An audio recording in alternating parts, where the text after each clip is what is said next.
ஆற்றங்கரை ஓரத்தில் உயர்ந்ததும் தாழ்ந்ததுமான வீடுகள் நிறைந்த ஒரு ஊர். அவ்வூரில் குடிசைகள் இல்லை, ஆனா எளிமையான வாழ்க்கை இருந்தது. பஸ் போக்குவரத்து இருக்கிறது, நடுத்தர வசதியில் வாழும் மக்கள், நல்ல தார் சாலைகள், ஒவ்வொரு வீதியிலும் சிமெண்ட் சாலைகள், வீடுகள் தோறும் தண்ணீர் பைப்புகள், வீதியின் முனையில் பொதுப்பை வசதி, ஊரின் மத்தியில் உயரமாக நிற்கும் நீர் தொட்டி. முழுமையாக இல்லாவிட்டாலும் ஓரளவு அனைத்து வசதிகளும் கொண்ட ஊர் அது.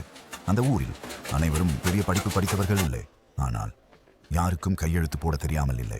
11 பெரிய வீதிகள், அவற்றில் இருந்து பிரியும் 22 சிறிய வீதிகள், 4 வார்டுகளாக பிரிந்த அமைப்பு. வடக்கில் ஹைவேஸ் ரோடு, தெற்கில் அமைதியாக ஓடும் ஆறு. இந்த ஊரின் இதயம் நெசவு, விசைத்தறி சத்தம், அங்கும் இங்கும் சாயப்பட்டறைகள். சிலர் சீலைக்கு பாலிஷ் போடுகிறார்கள், இன்னும் சிலர் கைத்தறியிலும் நெய்கிறார்கள். பஸ் ஸ்டாண்ட் அருகே 2 டீ கடைகள், ஒரு பேக்கரி, ஒரு தினசரி மார்க்கெட். ஊரின் எல்லை பகுதியில் மாமிச கடைகள், மீன், ஆட்டுக்கறி, கோழி.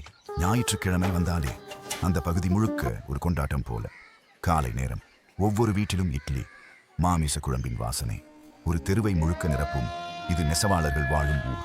அதனால விடியல் முதல் இரவு 8 மணி வரை தறி சத்தம் நின்றதே இல்லை. அந்த சத்தம் இந்த ஊரின் இதய துடிப்பு மாதிரி. இந்த ஊரில் மொத்தம் 6 கோயில்கள்.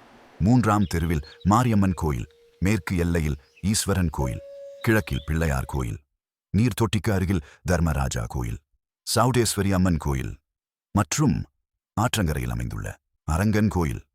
இந்த 6 கோயில்களில் 5 கோயில்கள் இன்னும் உயிரோடு இருக்கின்றன. ஆனால் அரங்கன் கோயில் மட்டும் 30 வருடங்களாக மூடப்பட்டே இருக்கிறது. ஒரு காலத்தில் அனைத்து சமுதாயத்தினரும் சேர்ந்து வந்த இடம் அது. ஆனால் பங்காளி சண்டைகள் அந்த கோயிலை மூடிவிட்டது. பலர் முயன்றார்கள் கோயிலை திறக்க, ஆனால் அது நடக்கவில்லை. நாட்கள் சென்றன. சண்டை போட்டவர்கள் ஒருவருக்கொருவர் இறைவனடிச் சேர்ந்தார்கள். ஆனால் அந்த சண்டையின் நிழல் மட்டும் இன்னும் இந்த ஊரில் வாழ்கிறது. இவ்வளவு நீர்வளம், நிலவளம், தொழில் வளம் அனைத்தும் கொண்ட இந்த அழகான ஊரின் பெயர் நெசவாளர் பட்டினம்.